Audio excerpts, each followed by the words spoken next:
ఆ నలుగురు వైసీపీ నేతలకు చంద్రబాబు గారు భారీ షాక్ ఇచ్చారా?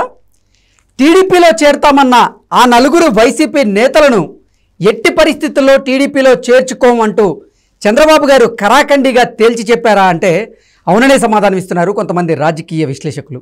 ఇక ఇదే అంశానికి సంబంధించి మనతో మాట్లాడేందుకు ప్రముఖ రాజకీయ విశ్లేషకులు జగదేవ్ గారు మనతో ఉన్నారు. ఆయనతో మాట్లాడదాం. జగదేవ్ గారు నమస్తే అండి. నమస్తే. జగదేవ్ గారు, ఆ నలుగురు వైసీపీ నేతలకు చంద్రబాబు గారు భారీ షాక్ ఇచ్చారని, ఆ నలుగురు వైసీపీ నేతలు టీడీపీలో జాయిన్ అవుదాం అనుకుంటే ఎట్టి పరిస్థితుల్లోనూ మిమ్మల్ని టీడీపీలో జాయిన్ చేసుకోను అంటూ చంద్రబాబు గారు కరాఖండిగా తేల్చి చెప్పారంటూ కూడా ఒక వార్త ఇప్పుడు సోషల్ మీడియాలో చక్కర్లు కొడుతూ ఉంది. ఏంటి నిజంగానే ఆ నలుగురు టీడీపీలో జాయిన్ అవుదాం అనుకున్నారా? దానికి చంద్రబాబు గారు నో చెప్పారా? అసలు ఆ నలుగురు ఎవరు అంటే ఏం చెప్తారు? ఆ నలుగురు ఎవరు అని అంటే ఖచ్చితంగా మన ఇప్పుడు పేర్లు రివీల్ చేయకూడదేమో, బట్ చూచాయిగా చెప్తాను. ఎట్లా అంటే టీడీపీ జెండా మీద, టీడీపీ గుర్తు మీద, సైకిల్ గుర్తు మీద గెలిచిన వాళ్ళు ఆ పార్టీలో కొనసాగాలి. కానీ ఇప్పుడు బెల్లం చెట్టు చేమలు చేరుతున్నట్టుగా సర్వసాధారణం అయిపోయింది. ఏ పార్టీ గుర్తు మీద గెలుస్తున్నారో, ఏ పార్టీ బీఫార్మసీ మీద గెలుస్తున్నారో ఆ పార్టీలో కొనసాగాలి వాస్తవానికైతే. కానీ ఆ రూల్ని అతిక్రమించో లేదా పార్టీ ఫిరాయింపుల చట్టాన్ని అణువుగా మలుచుకొనో సంథింగ్ వాళ్ళు ఎటుకు కావాలంటే అటు ప్రభుత్వం ఎటుంటే అటు మొగ్గు చూపడం, ఎటుంటే అటు గోడ మీద పిల్ల చంపడం చూస్తున్నాం. పర్టికులర్గా ఈ టీడీపీ సైకిల్ గుర్తు మీద, ఈ బీఫార్మసీ మీద గెలిచిన వాళ్ళు అధికార పక్షం వైపు మొగ్గు చూపుతూ వాళ్ళతో సాన్నిహిత్యంగా ఉంటూ వాళ్ళు టికెట్ ఇస్తారని ఆశించి తీరా చివరి లాస్ట్కి వచ్చేసరికి, అంటే ఇంకొక నెల రోజులు ఎలక్షన్స్ ఉన్నాయనే నేపథ్యంలో ఆ అధికార పక్షం అనేది ఓడిపోబోతుంది, అధికార పక్షానికి సరిగ్గా వ్యతిరేకత ఎక్కువ అవుతుంది, టీడీపీ జనసేన కూటమికే అన్నిటికీ అనుకూలంగా అనుకుంటున్న నేపథ్యంలో మరల వచ్చే అభ్యర్థులు ఉన్నారు కొంతమంది. ఎంత వివరంగా చెప్పాక మీకు అభ్యర్థులు ఎవరో ఈ పాటికి అర్థమై ఉంటుంది. అటువంటి అభ్యర్థులు తర్వాత టీడీపీలో ఉండే సీనియర్ నాయకుల్ని భయంకరంగా దుయ్యబట్టి నోటుకొచ్చినట్టుగా ఆడు సన్నాసి, యాదవ, 420 ఏ మాటలంటే ఆ మాటలు అంటూ ఎవరెవరైతే ముందు అధికార పక్షంకి కొమ్ము కాసేలాగా మాట్లాడి ఇప్పుడు అధికార పక్షంలో ఉండే వైసీపీ ఎమ్మెల్యేలు ఇప్పుడు బయటకు వస్తే ఇంకా ఆప్షన్ లేదు, వాళ్ళకి గెలుపే కావాలి, వాళ్ళు అధికారంలో ఉండాలి, వాళ్ళు ఎమ్మెల్యేగా అనిపించుకోవాలి అనుకునే వ్యక్తులు ఇంకొంతమంది ఉన్నారు. వాళ్ళు కూడా ఎవరంటే మీకు కృష్ణా నుంచి ఉత్తరాంధ్ర జిల్లాలో పోవాలి, అక్కడ కూడా నేను పేర్లు మెన్షన్ చేయదలుచుకోలేదు. వాళ్ళు కూడా అంతగా దుయ్యబట్టిన వాళ్ళు ఇప్పుడు ఏ మొహం పెట్టుకోమని వెనక్కి వస్తారు. కానీ ఒక రాజకీయంగా డెవలప్ అవుతున్నారు, మన ప్రభుత్వం ఫామ్ అవుతుంది అనుకుంటున్న సందర్భంలో అందరినీ ఆదరించాలి, అందరినీ కలుపుకుపోవాలి. కలుపుకుపోయేటప్పుడు ఇట్లా నువ్వు పలానా రోజు నాకు ఇలా అన్నావు, నన్ను ఇలా దుయ్యబట్టావు, నన్ను ఇలా విమర్శించావు, నన్ను నోటుకొచ్చినట్టుగా మాట్లాడావు అనే సందర్భం తేకుండా, అదే మరి రాజకీయం అంటే విమర్శించకుండా లేదు మళ్ళీ మాకు ఆల్రెడీ జనసేన కూటమితో సమన్వయ కమిటీలు అన్నీ పనిచేస్తున్నాయి, ఇప్పటికే ఈ సీట్ల సర్దుబాటుతోనే మేము కొంచెం తలకిందులుగా తపస్సు చేస్తూ ఎట్లాగైనా ఈ మంత్ ఎండింగ్ కల్లా అన్ని 175 స్థానాలు కూడా అభ్యర్థుల్ని డిక్లేర్ చేయాలని తలంపులో ఉన్నాము. ఆల్రెడీ కొన్ని కంపల్సరీగా ఇవ్వాల్సిన జనసేనకు కూడా కేటాయించాము. ఇంకా మిగతా వాటికి కూడా మీలాంటి వ్యక్తులు వచ్చి పోటీ వస్తే అప్పుడు వాళ్ళకి మొండి చేయి చూపించాల్సి వస్తుంది, మళ్ళీ నిరాశవాదులు ఎక్కువ అవుతారు, రెబల్స్ ఎక్కువ అవుతారు, అందుకని మీరు వద్దు, మేము ఇవ్వలేము అన్నట్టుగా మర్యాదపూర్వకంగా చెప్తున్నారు. సో ఒకటి ఆ పార్టీలో ఉండి మొగ్గు చూపుతూ మళ్ళీ వెనక్కి వస్తున్న వాళ్ళకి, రెండోది వైసీపీలో పూర్తి స్థాయిలో ఎవరైతే విరుచుకుపడ్డారో వాళ్ళకి. అందుకే చంద్రబాబు నాయుడు గారు ముందే చెప్పారు, పరోక్షంగా కుటుంబం నుంచి ఒక్కరికే ఇవ్వబోతున్నాం అన్నట్టు కూడా చెప్పారు.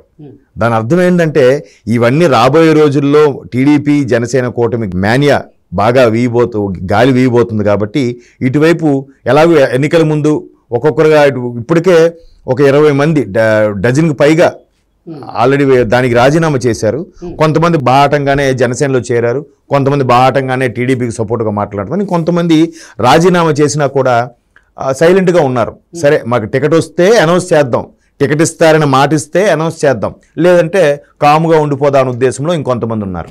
సో అట్లా ఉండిపోయిన వాళ్ళకి కూడా ఇండైరెక్ట్గా చెక్ పెట్టే ఉద్దేశంలో ఏమనుకోవద్దు, మీకు అవకాశం లేదనే ఉద్దేశంలోనే చంద్రబాబు నాయుడు గారు స్టేట్మెంట్ ఇచ్చారు. అలా స్టేట్మెంట్ ఇవ్వకపోతే ఇంకా తండోపతండాలుగా వస్తారు. వాళ్ళందరినీ సమాయత్తపరచడం అంటే చాలా కష్టంతో కూడుకున్న పని. ఇప్పుడు దీనికి సంబంధించి ఇంటికి ఒకలే అంటే మీలాంటి ఒక మిత్రుడే ప్రశ్న వేశాడంటే ఇప్పుడు శ్రీకాకుళం జిల్లా తీసుకోండి, ఒకే కుటుంబం నుంచి అచ్చెన్నాయుడు గారు అలాగే రామ్మోహన్ నాయుడు గారు ఉన్నారు. అచ్చెన్నాయుడు గారు ఇక్కడ ఎమ్మెల్యే గాను, రామ్మోహన్ నాయుడు గారు శ్రీకాకుళం ఎంపీ స్థానం గాను పోటీ చేస్తే మరి అక్కడ ఒకే కుటుంబం కదా అన్నది. బట్ కొన్ని స్థానాలకి పర్టికులర్ కొన్ని స్థానాలకి తప్పదు. అంటే మొదటి నుంచి కూడా వాళ్ళిద్దరికీ టికెట్లు ఇస్తూనే ఉన్నారు. ఈవెన్ మీరు చెప్పినట్లుగా అంటే అన్నదమ్ముల కుటుంబాలు, అంతేగాని ఒకటే కుటుంబం నుంచి తండ్రి కొడుకులకి ఇస్తే ఇబ్బంది, కానీ బాబాయికి అబ్బాయికి ఇచ్చారు కాబట్టి అలా అనుకుంటే ఇప్పుడు పరిటాల సునీత గారి వ్యవహారం ఉందనుకోండి, సునీత గారికి రవీంద్రకి కూడా ఇచ్చే అవకాశం ఉందని కూడా కొన్ని వార్తలు వస్తున్నాయి. ముందుగా క్లారిటీ తర్వాత వస్తాయి. ప్రస్తుతానికైతే అట్లా చాలా ఉన్నాయి. ఇప్పుడు మరి అలా అనుకుంటే నా చంద్రబాబు నాయుడు గారు, లోకేష్ గారు మరి అధినేత కుటుంబంలోనే ఇద్దరు ఉన్నారు కదా. అంటే అక్కడ కొన్ని కీలక విషయాల్లో, కీలకమైన పదవుల్లో, కీలకమైన లేదు ఇవి కంపల్సరిగా మనమే గెలిచి తీరాలనుకునే నియోజకవర్గాల నేపథ్యంలో అక్కడ ఉంటాయి. అక్కడ చిన్న అమెండ్మెంట్ అనేది ఉంటుంది. సో అట్లాంటివి చెక్ పెట్టే ఉద్దేశం కాదు. ఇక్కడ ఎవరైతే రెబల్స్గా ఉండి మళ్ళీ వెనక్కి వచ్చే వాళ్ళు ఉన్నారో, ఎవరైతే ఓడిపోతామని తెలిసి ఇక్కడికి వస్తున్నారో చివరి క్షణంలో ముందుగా ఇప్పుడు రఘురామకృష్ణరాజు గారు ఉన్నారు. ఆయన ముందు నుంచి కూడా ఫైట్ చేశారు ప్రభుత్వం మీద. ఫైట్ చేసి ముందు నుంచి కూడా బయటకు వచ్చేసి అయితే టీడీపీ కానీ జనసేన కూటమితో వెళ్ళే ఉద్దేశంలో ఉన్నారు. కాబట్టి అటువంటి వాళ్ళని నిరభ్యంతరంగా ఆదరించవచ్చు, చేరదీయచ్చు. ఈవెన్ చంద్రబాబు గారు అరెస్ట్ అయిన తర్వాత బయటకు వచ్చిన వాళ్ళకి కూడా కొంత అవకాశం ఇవ్వచ్చు. ఇప్పుడు మరీ ఎన్నికలు దగ్గర చేస్తూ వచ్చే వాళ్ళు ఉన్నారు కదా, అందులో 3-4 మీరు ఎప్పుడు అంటున్నారు 4 అని, ఆ 3-4 విషయంలో మాత్రమే ఈ పర్టికులర్గా ఎట్లాగే చెప్పే ఉద్దేశం. పైగా కుటుంబం నుంచి ఒక్కడికి ఇస్తామనే ఉద్దేశం. ఇంకోటి ఏంటంటే వాళ్ళకి వచ్చిన ముందు ఇక్కడ పార్టీ వాళ్ళు కొంతమంది ఫీల్ అవుతారు, మీ మీద అంత ఒకప్పుడు అంత భారీగా విమర్శించి అంతగా దుయ్యబట్టిన వాళ్ళు ఇప్పుడు ఏ మొహం పెట్టుకొని మళ్ళీ ఇక్కడికి వస్తున్నారు, మీరు ఎందుకు రెడ్ కార్పెట్ పరిచి పిలుస్తున్నారని ఇక్కడ ఆల్రెడీ ఉన్న వాళ్ళు ఫీల్ అవుతారుగా. కొంతమంది కార్యకర్తలు కూడా సూటిగా ప్రశ్నించేస్తున్నారంట, మన గురించి ఇంత దారుణంగా మాట్లాడిన వాళ్ళు మళ్ళీ మీరు ఇప్పుడు వస్తానంటే రెడ్ కార్పెట్ ఎలా పరుస్తున్నారు మీరు అని. కోర్స్ వాళ్ళు గెలుపు కుర్రాలే కావచ్చు, కానీ ఇక్కడ మనోభావాలు దెబ్బతిన్నాక అటువంటి వాళ్ళకి అవకాశం ఇస్తే ఉన్న వాళ్ళకి కూడా మరికొద్ది రెబల్స్గా మారే అవకాశం ఉంటుంది. కాబట్టి ఆ 4 చెక్ పెడతారు ఎవ్వరు. ఓకే, అంటే ఇంకేంటి చంద్రబాబు గారు ఆ 4 ఇక రెడ్ కార్డ్ చూపించినట్టేనా? అదే చెప్తున్నాను. దానికి పూర్తి స్థాయిలో విరుద్ధంగా అయిపోకుండా ఇప్పటికైనా రాజకీయాల్లో ఏ పరిచయమైనా ఎప్పుడు ఎలా దారితీస్తుందో తెలియదు. కాబట్టి మరీ బ్యాడ్ అయిపోయి ఓపెన్ అయిపోయి లేదా మీరు గెట్అవుట్ అనే విధంగా కాకుండా కొద్దిగా చాకచక్యంగా లేదు జనసేన టీడీపీ కూటమిలో కేవలం ఆ 4 వైఎస్ఆర్సీపీ నేతలకు మాత్రమే చంద్రబాబు గారు రెడ్ కార్డ్ చూపించే అవకాశం ఉందా, లేదా వైఎస్ఆర్సీపీ నుంచి ఎవరు వచ్చినా కానీ వాళ్ళందరికీ కూడా రెడ్ కార్డ్ చూపించే అవకాశం ఉందా అంటే ఏం చెప్తారు? అందరికీ కాదు, అదే చెప్తున్నాను. అక్కడ ఆ నియోజకవర్గ పరిస్థితులు బట్టి కానీ అక్కడ ఖచ్చితంగా టీడీపీకి ఆ వచ్చే వ్యక్తి కన్నా ఇక్కడ ఉండే టీడీపీలో ఆల్రెడీ ఎగ్జిస్ట్ అయిన వ్యక్తి అంత పవర్ఫుల్ కాదు అనుకున్న నేపథ్యంలో, లేదు అక్కడ పర్టికులర్ సామాజిక వర్గానికి సంబంధించి ఈయనైతేనే కరెక్ట్గా చెక్ పెట్టగలుగుతాడు అనుకునే సందర్భంలో అలా అనుకున్నప్పుడు మాత్రమే వీరికి అవకాశం ఇస్తున్నారు తప్ప మ్యాక్సిమం వైసీపీ నుంచి వచ్చే వాళ్ళకి పెద్దపీట వేయటం లేదు.